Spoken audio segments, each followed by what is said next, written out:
One challenge with discussing the term religion is that there's no universally accepted, comprehensive definition of it.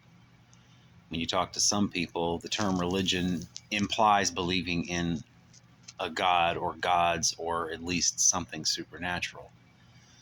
But if we look at what's considered a religion in the United States, that's too limiting to the term religion. For me, the definition of religion that seems to fit all the relevant data, so to speak, is that a religion is a set of unprovable but deeply held beliefs held with deep conviction that determine how one lives one's life. An example to illustrate that here, not just here, but through a lot of the world, is white supremacy. Many people have held the belief that white people are superior with such deep conviction that it tremendously affected how they lived their lives. A whole system was built on it in the United States. It was effectively a religious doctrine. I wouldn't call it necessarily a religion by itself, because it was usually I would say a religious doctrine within the sets of unprovable beliefs within many different individuals and groups in the United States.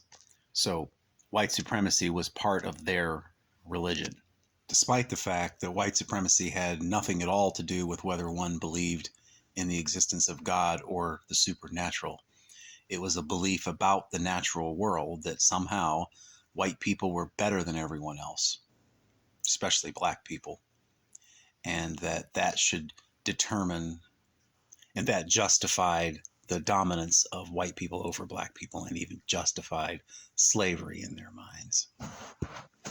They even believed, many, that slavery was good for black people, that they would have been lost without the slave masters there to take care of them.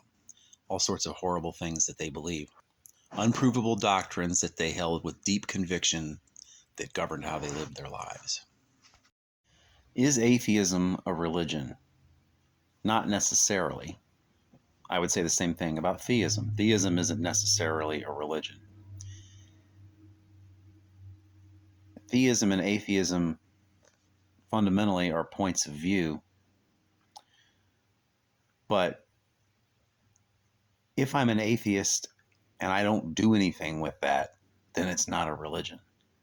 If I live the exact same way, if let's say I'm an atheist and then I decide one day I'm a theist, and my life doesn't change at all, or I'm a theist and I decide one day I'm an atheist and my life doesn't change at all, then for me, atheism and theism are not religions.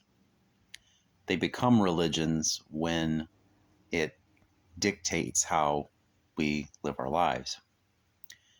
If merely stating that there is a creator is inherently a religious statement, then the entire United States was founded upon religion. And yet, the founders who used the term creator didn't see it that way at all. They didn't see acknowledging the existence of a creator as inherently religious. It becomes religion when it tells you how to live your life. So in the First Amendment, when it says Congress shall make no law respecting an establishment of religion, it means they can't dictate how one would relate to a creator. Congress would be establishing religion in relation to a creator if it said you had to live your life in accordance with what the proposed creator said you have to do. Likewise, atheism says because of atheism, you must not worship any gods, for example. It doesn't even have to be a god. It can be a philosophy. It can be a particular sense of morality. They can't dictate that to you. Later in the 1800s, there were Supreme Court cases that tried to narrow the definition of the First Amendment to relate to religions that believe in God. Later on in the 20th century, it was recognized that that went against the spirit of the First Amendment. So not every religion has a belief in God. Buddhism does not. Ethical culture does not.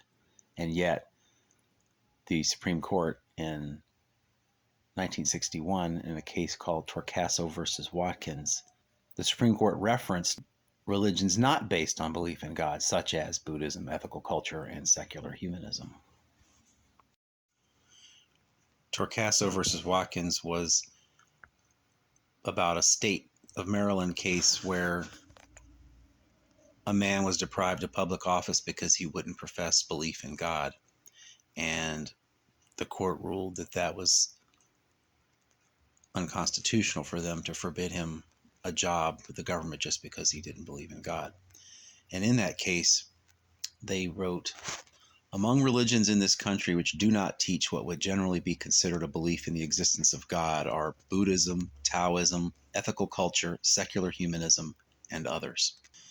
There was another Supreme Court case, Welsh versus United States, in 1970, where a man applied for an exemption from military service due to his belief that war is wrong. He based this on a personal moral code rather than religious training and belief. And yet the Supreme Court ruled this was sufficiently religious because it had to do with his deep personal beliefs that upon which he based his life, and that he should have been granted a religious exemption. So one might argue the Torcaso versus Watkins case was based on the idea of freedom from religion, that the man didn't have to say he believed in God in order to get a government job. But Welsh versus United States is not freedom from religion. It's a man who apparently has no, quote, religion, and yet his personal moral code qualifies as a religion when considering the First Amendment. So the bottom line on atheism and theism as to whether they're religions has to do with whether it's deep enough in your beliefs that it greatly determines how you live your life.